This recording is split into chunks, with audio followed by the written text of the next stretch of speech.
Nathalie Durand, consultante et formatrice donc, en responsabilité sociétale des entreprises, le sigle étant RSE, et je suis intervenante à l'ISEAD. Nous allons donc aborder aujourd'hui un atelier sur le développement durable, la RSE et plus largement tous les secteurs associés, QHSE, transition énergétique, économie circulaire. Donc je vais vous parler à la fois du marché, des formations que nous proposons à l'ISEAD et des débouchés possibles. Dans le cadre donc, du marché, le marché de la RSE a beaucoup évolué. Si nous étions 20 ans en arrière, dans les années 2000, nous parlerions bien volontiers de greenwashing des entreprises. À l'heure actuelle, cela a beaucoup évolué pour plusieurs raisons.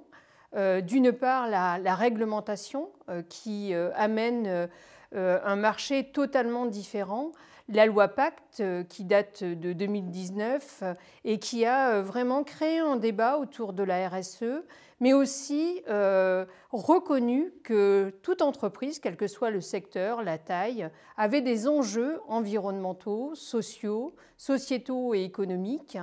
Et surtout, on est passé en fait d'actions éparses, donc d'actions environnementales, sociales, sociétales, à une formalisation de la politique RSE. Donc ça a été déjà le cas avec la loi de 2017 sur la déclaration de la performance extra-financière. Je suis désolée d'aller aussi loin dans les termes, mais qui a remplacé la loi Grenelle II. Donc, en fait, ce que ça apporte réellement, c'est qu'avant, on était sur des actions éparses de type, on avait des indicateurs sur le pourcentage des accidents, des données environnementales sur l'eau, l'énergie, mais on n'avait pas une politique qui était formalisée au niveau de la RSE.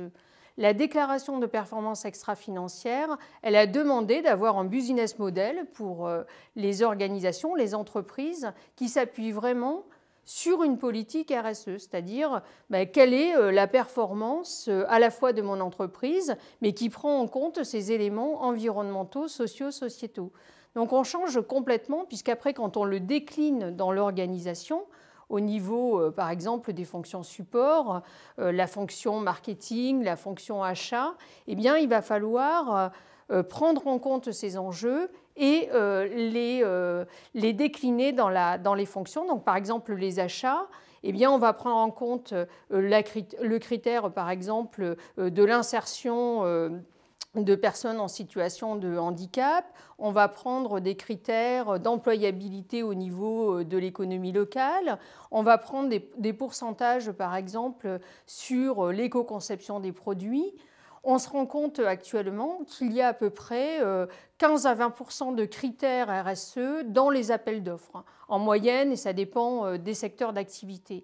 Donc tout ça pour vous dire que la politique RSE, non seulement la réglementation a amené une formalisation de ces politiques RSE, mais elle a aussi entraîné de ce fait un écosystème en fait, d'entreprises plus petites à intégrer ces démarches.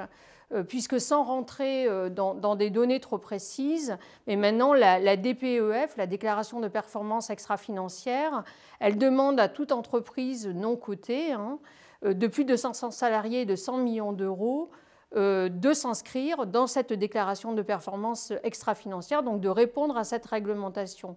Pour autant, toutes les entreprises de l'écosystème qui vont travailler avec ces donneurs d'ordre vont être obligées finalement de répondre également à cette réglementation. Ce qui fait que ça fait quand même un grand nombre d'entreprises, même parfois des toutes petites entreprises, qui doivent y répondre. D'autre part, on a vraiment un contexte plus global qui amène les entreprises à s'engager. À titre d'exemple, sans en donner beaucoup, mais il y a des campagnes, par exemple des campagnes qui sont faites par Greenpeace, pour citer un exemple, comme Détox, qui commence à dater, mais qui a été à nouveau renouvelé sous diverses formes. Il y a également des outils Par exemple, vérifier la chaîne logistique au niveau des conditions de travail avec le Business Compliance. Il y a également des normes qui sont de plus en plus demandées pour les entreprises. Alors, ça va des normes englobantes comme l'ISO 26000 qui s'applique à la responsabilité sociétale, mais aussi à des normes plus sectorielles, environnementales, 14001, également 45 000 qui est plus sur la santé et la sécurité du travail. Donc, on est quand même dans un écosystème qui maintenant amène vraiment un marché vers la RSE. Et là, avec malheureusement la pandémie que nous vivons actuellement, il n'y a qu'à lire la presse de manière globale pour voir que de nombreux articles sont écrits pour dire qu'en fait, la durabilité d'une entreprise, elle doit absolument prendre en compte ces enjeux environnementaux, sociaux, sociétaux. Et donc, on voit même, par rapport à la loi Pacte, des entreprises s'engager volontairement dans des sociétés à mission, c'est-à-dire où la mission prend complètement en compte cette nécessité finalement liée au contexte de s'engager aussi bien à la fois au niveau environnemental, social, sociétal et économique. Donc, on a vraiment ce contexte-là qui amène des entreprises qui ont une politique RSE donc interne, comme je viens de vous l'expliquer, mais aussi à répondre à des enjeux plus globaux, notamment au travers des 17 objectifs du développement durable de l'Organisation des Nations Unies. Et donc, on voit bien que l'entreprise, elle n'est pas simplement fermée sur elle-même et un peu ouverte par rapport à ses activités et ses décisions au contexte local, mais elle veut participer également, apporter, comme le colibri, sa petite pièce à l'édifice pour permettre un bien-être plus global. Donc, j'insiste sur le fait que le marché finalement de la RSE, c'est un marché qui se développe énormément et il se développe donc sur la stratégie, comme je l'ai dit, de la politique RSE, du développement durable plus globalement, le développement durable étant à l'échelle planétaire et la RSE étant l'application du développement durable à l'entreprise, mais elle se développe aussi de ce fait, elle se décline au niveau de métiers plus spécifiques, par exemple la qualité, l'hygiène et la sécurité et l'environnement. Donc ça que l'on va retrouver par exemple dans des process plus industriels. La transition bien évidemment énergétique, donc qui est vraiment un sujet qui est énormément porté par l'actualité, la loi de la transition énergétique et de la croissance verte par exemple, où on voit que le plan de relance qui a été lancé par notre président au mois d'octobre a vraiment insisté sur cette croissance verte, notamment pour faire reprendre l'économie française en ces temps de pandémie. Et puis également la croissance industrielle et l'économie industrielle et l'économie écologique, qui sont également des secteurs qui sont très en vogue, puisque par exemple, tout ce qui est économie circulaire, par exemple l'énergie fatale des industries peut servir par exemple est transformer ou peut servir de chaleur ou d'électricité pour d'autres organisations autour d'une industrie. Donc sur la partie marché, c'est un secteur vraiment qui est très en développement.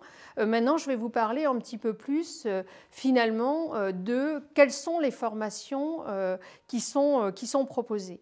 Et notamment de l'école de l'ISEAD. Donc l'école de l'ISEAD est précurseur sur le développement durable, la RSE, QHSE, transition énergétique et puis également cette économie circulaire et économie industrielle dont je vous parlais juste à l'instant, parce que en fait, l'objet de l'école, c'est vraiment de répondre au marché.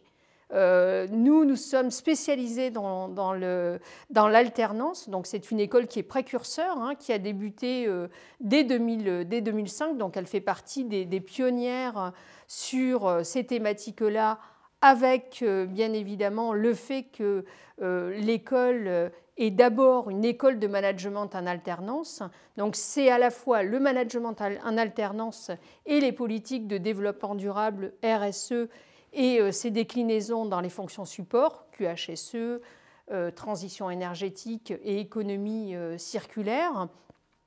Ce sont des formations qui sont portées par des intervenants qui, comme moi, sont sur le terrain et peuvent justement apporter leur vécu, chacun de manière personnelle par rapport à ce qu'il vit. Donc ça, c'est important, je pense, pour les étudiants qui ont vraiment quelque chose de pratique, d'opérationnel, avec des tailles d'entreprise qui sont différentes par rapport à chacun notre vécu professionnel quotidien. Et puis également, c'est une école avec des tailles de classe qui sont très très interactives et qui permettent finalement de pouvoir accompagner aussi les étudiants dans leurs alternances par rapport aux cours qui sont proposés. Exemple, si nous avons un cours sur des démarches RSE, eh bien, nous allons pouvoir aussi répondre aux étudiants qui, par exemple, accompagnent une entreprise dans leur démarche RSE et apporter des outils qui sont opérationnels. Donc vraiment, les